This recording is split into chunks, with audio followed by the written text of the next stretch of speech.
Llegó el Faro Informativo para guiarte por el mar de noticias que tenemos preparadas para ti. A tan solo horas de que la alta comisionada de los derechos humanos, Michelle Bachelet, presentara la actualización de su informe anual para los derechos humanos en Ginebra, a solicitud de la resolución del Consejo de los Derechos Humanos de las Naciones Unidas sobre la situación de los derechos humanos en Venezuela, sale a la luz pública que los comisionados de la ONU finalmente se reunieron con algunos presos políticos venezolanos en la cárcel de Ramo Verde. Lo más impactante es que la lista de presos con los que se entrevistaron tienen todo un historial oscuro que contar sobre sus malas experiencias con sus custodios. Estas declaraciones serán determinantes en la resolución que tome la ONU sobre Nicolás Maduro y su dictadura violadora de derechos humanos. El día de hoy te enterarás quién autorizó la visita de los comisionados, visita que fue negada en reiteradas oportunidades por los representantes del régimen. La comisionada también nos reveló una información de suma importancia, y es que se estaría cocinando una nueva ley que, de ser aprobada, reducirá al mínimo el espacio democrático en Venezuela.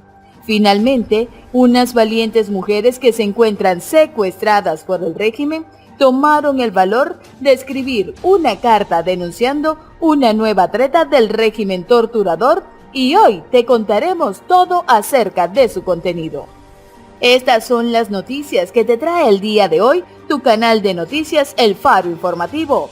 Este es el momento de tomarte unos segundos para suscribirte y activar la campana de notificaciones, porque ya vamos a comenzar.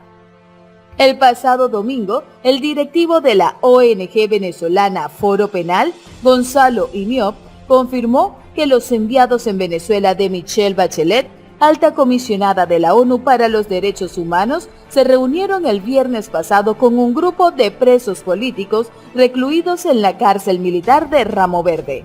Estuvieron allá la mañana del viernes. Entiendo que se pudieron entrevistar con al menos 10 presos. Así lo indicó INIOP AF y precisó que Vasco da Costa, Jesús Medina Esaine, José Alberto Marulanda, William Aguado y Eva Lugo estuvieron entre los presos políticos con quienes los representantes de la ONU conversaron.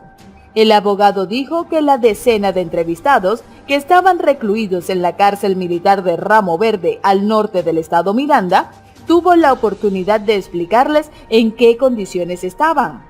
Señaló que los delegados de Bachelet se reunieron previamente con varias ONG defensoras de derechos humanos, entre ellas el Foro Penal, para preguntarles con quién se debían reunir sobre todos los casos más evidentes de violaciones de derechos humanos. Estas entrevistas, acotó, forman parte del seguimiento al informe original que la expresidenta chilena dio a conocer el pasado mes de julio, del cual se espera que sea presentada una actualización del reporte. A su juicio, lo más importante es que se permitió que estuviese de nuevo la delegación de Bachelet acá, pues más allá de las maniobras que siempre realiza el gobierno de Nicolás Maduro para evitar que ellos tengan contacto con la realidad, es importante que estén aquí. Esto es un logro importantísimo. Así lo finalizó INIOP. Michelle Bachelet hizo mención de la visita al recinto en la nueva actualización de su informe. Se ha logrado restablecer el trabajo de un equipo de la oficina en Caracas y el gobierno ha confirmado su voluntad de avanzar sobre la base de los compromisos en materia de derechos humanos asumidos durante mi visita al país en el mes de junio. Sobre la situación penitenciaria y de detenidos han habido avances recientes. El pasado 6 de septiembre, un miembro de mi equipo fue autorizado a visitar el Centro de Procesados Militares Ramo Verde, sexta visita a prisiones desde el mes de marzo.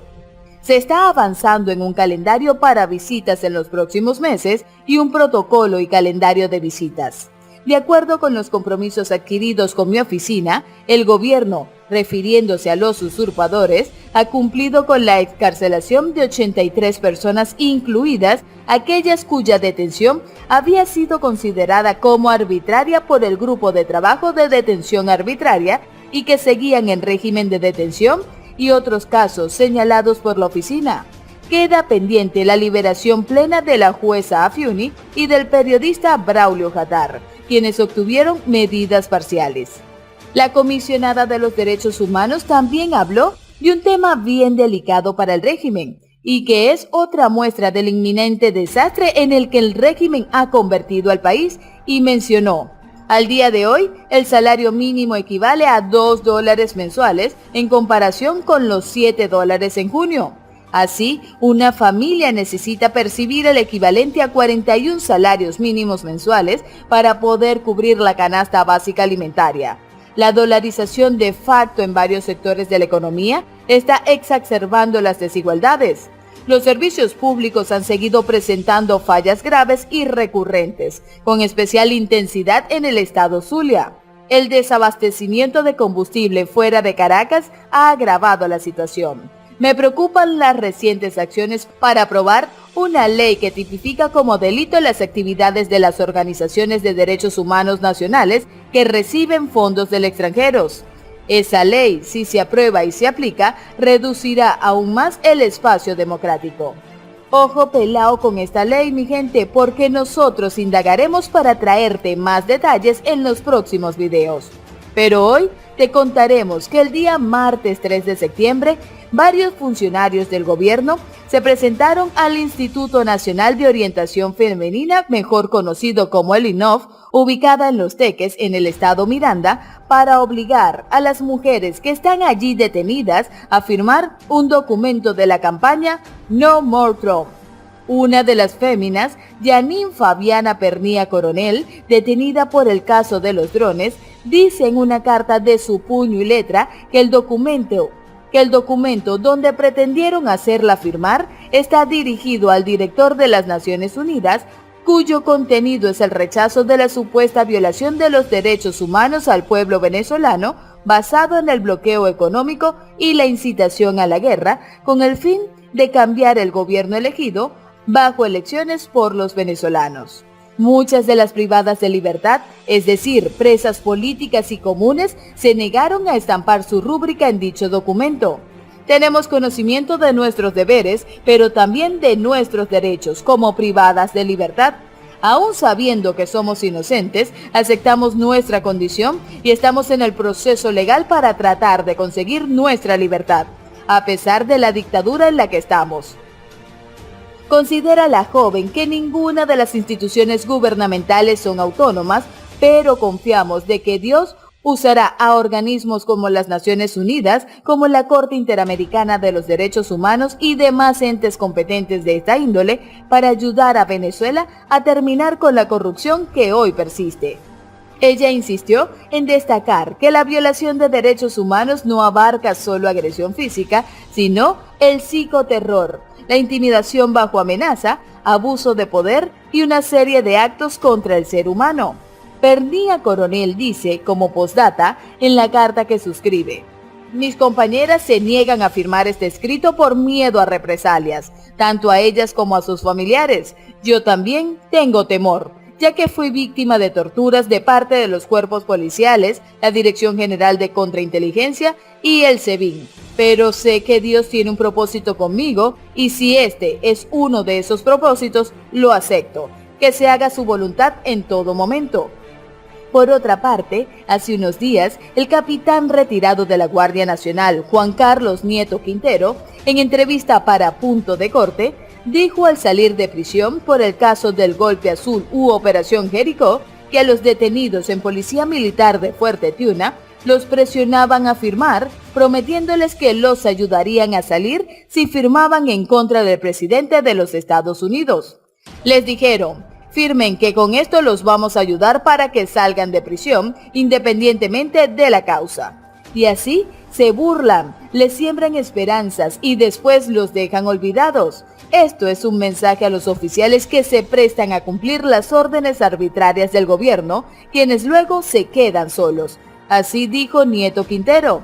Lo que a todas luces resulta en un uso inapropiado de la justicia es que los funcionarios negocien la libertad de los detenidos a cambio de firmar en contra del mandatario norteamericano.